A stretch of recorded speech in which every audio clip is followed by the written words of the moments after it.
Hello friends, আমি বৃষ্টি। তোমরা সবাই কেমন আছো? আশা করি তোমরা সবাই খুব ভালো আছো, আর আমরাও ভালো আছি। আর আমার নতুন ব্লগে তোমাদেরকে অনেক অনেক স্বাগত।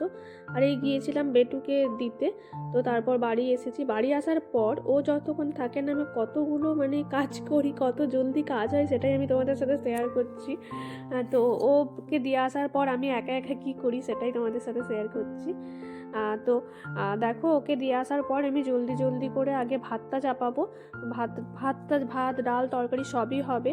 কারণ আজকে কি হয়েছিল, সকালবেলায় উঠে ভাত করে দিয়েছি ওকে, ওর বাবা নিয়ে গেছে। কিন্তু যে সকালবেলায় যে রান্নাটা যাওয়ার আগে করি, ওকে দিতে যাওয়ার আগে, সেইটা না আজকে করা হয়নি। কারণ অনেক কাজ ছিল, সেই কাজগুলো করতে করতে তো ওকে 10:30টার সময় ওর টাইম স্কুলে যাওয়া, তো তার আগে তো ওকে চান টান করানো খাওয়ানো সবই করে রেডি করে ওকে দিয়ে আসতে হয়। তো তার জন্য লেট হয়ে গিয়েছিলো আজকে। তো ওকে দিয়ে আসার পর আমি জলদি জলদি করে ওর জন্য এই কাজগুলো সারছি। এখানে ভাত চাপিয়ে দিয়েছি, ভাতটা প্রায় হয়ে এসেছে। ভাত ডাল, এখানে ডালও দেখো করেছি। তো ভাত ডাল তরকারি এইসবই করা হবে, কারণ আবার টাইমের মধ্যে ওকে গিয়ে নিয়ে আসতেও হয়। তো তার মাঝে অনেক কাজ থাকে, সব কাজের ভিডিও দেওয়া সম্ভব হয়নি, দেওয়া হচ্ছে না। এটা ছোট একটা ব্লগ তোমাদের সাথে শেয়ার করছি। তো ভাত ডাল হয়ে গেছে। এখানে আলু ফুলকপি তরকারি করব। আলু ফুলকপিটা না খুবই হালকা করে ভেজে করব, কারণ এখন এই সবজিটা দিয়েই বেটু ভাত খায়। আমরা যে সবজি খাই, ও সেই সবজিটা দিয়ে ওকে ভাত খাওয়াই এখন, তার জন্য খুব হালকা করে ভাজি। আর এমনিতেও সব কিছু বেশি ভেজে কষে মশলা দিয়ে করলে টেস্টটা চলেই যায়, একটু হালকা করে ভেজে কষে করলে বেশ টেস্ট ভালো লাগে।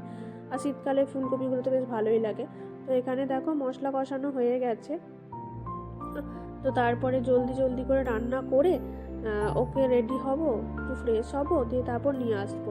কারণ এসে রান্না আর ড্রেস চেঞ্জ করা হয় না, এসে হাত পা ধুয়ে আগে রান্না করতে শুরু করি, তারপর আমি আবার ফ্রেশ হয়ে আরও কাজগুলো করে তারপর ওকে আনতে যাই। তো এটাই হচ্ছে আজকে ছোট্ট ব্লগ তোমাদের সাথে শেয়ার করলাম। তোমাদের কেমন লাগলো তোমরা জানিও। যদি ভালো লাগে তো জানোই তোমরা কী করতে হবে। Please like comment share and subscribe my channel. তো এখানে দেখো আমি রেডি হয়ে গেছি, এবার যাব ওকে আনতে।